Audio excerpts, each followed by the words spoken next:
Hi, I'm Amanda Cushman, and today I'm going to show you how to chop an onion properly.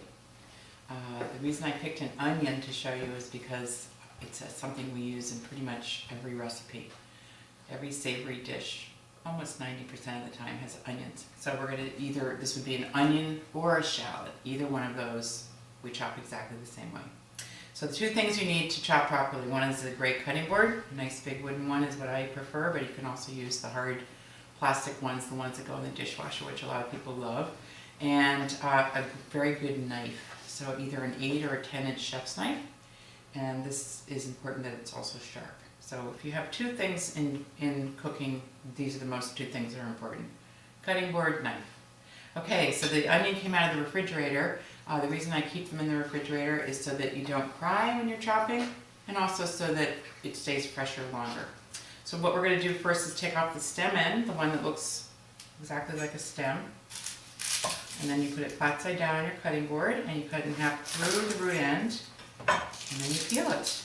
It's actually, I often take off the whole first layer of onion because it's sometimes a little soft. It makes it easier to cut if you don't have that layer on there. And this is, like I said, exactly the same thing you do for shallot. So if you have a shallot, the same method. Sometimes people like to use a smaller knife for shallots, so you could use a paring knife if you'd like to. So we have it flat side down on the cutting board. The reason it's flat side down is for safety.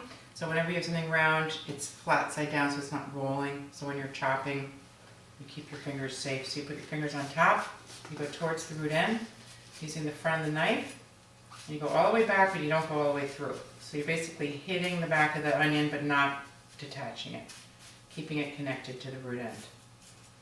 So it's all one piece. Then you turn it, the front of the knife, all the way across, hit the cutting board but not detaching it from the root end. And then you're going to turn it, and then you're going to use the back of the knife. You go all the way back to the root end, and basically your onion's done, perfectly chopped for you.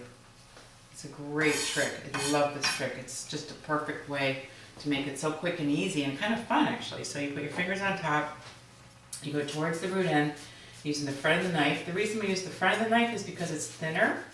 It's a lot easier to get through when you use the front. And you want to go straight with your cuts. Try not to angle it.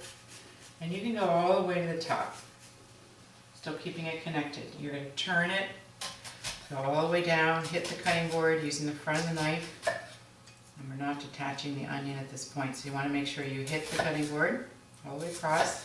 Then you're going to turn it, and then use the back of the knife. And this is one of those, the other half of the onion where I didn't take that whole first layer off, so it's kind of pushing off to the side. So you always want to do that because it really does make it a lot easier so you don't end up with those little pieces there. So then I have the perfectly chopped onion. You don't have to chop it again. Everything's done exactly the same, uniform. Uniformity is great for cooking because then everything cooks at the same time. Beautiful chopped onion from Simple Real Food.